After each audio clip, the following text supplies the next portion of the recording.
Hi, may the peace of the Lord be with you, dear brother, dear sister, and welcome to today's Kili Eleison Gospel. Today we're looking at Luke chapter 5, verse 17 to 26. Dear one, yesterday we began lighting the second Advent candle, which symbolizes peace. Peace because Jesus is the Prince of Peace, as prophesied by Isaiah in chapter 11. Beloved, there will be peace because justice will flourish again according to Psalm 72. Because Jesus comes, that there will be justice and peace. So often we say justice and peace. Without justice, there wouldn't be peace.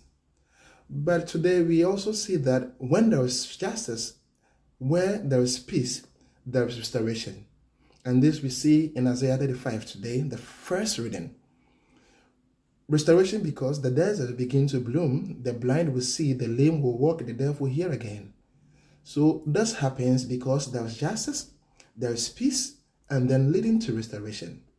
Practically, we see this in the gospel today, where some men saw that Jesus could be of help to a brother who was sick, and when they could not gain an entrance through the gates, they made one through the roof, where they lowered the person into the presence of Jesus.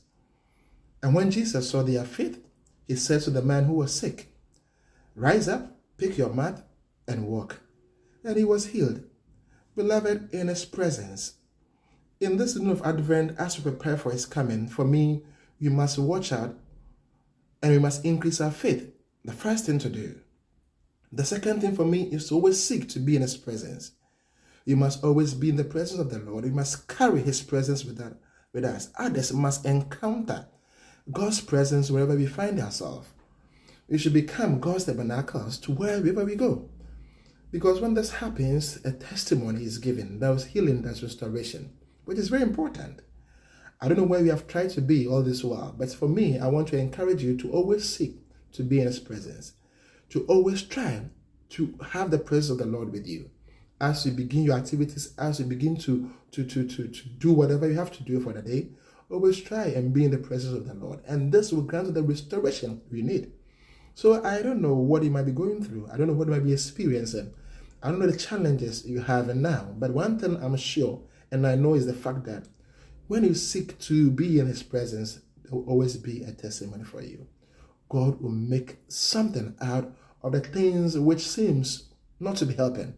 And God will restore your life. I pray that as you seek to have faith and to be in his presence and to carry his presence all time, whatever is lost will be restored. Whatever is broken will be fixed. Whatever you listen flattened will be elevated, be restored.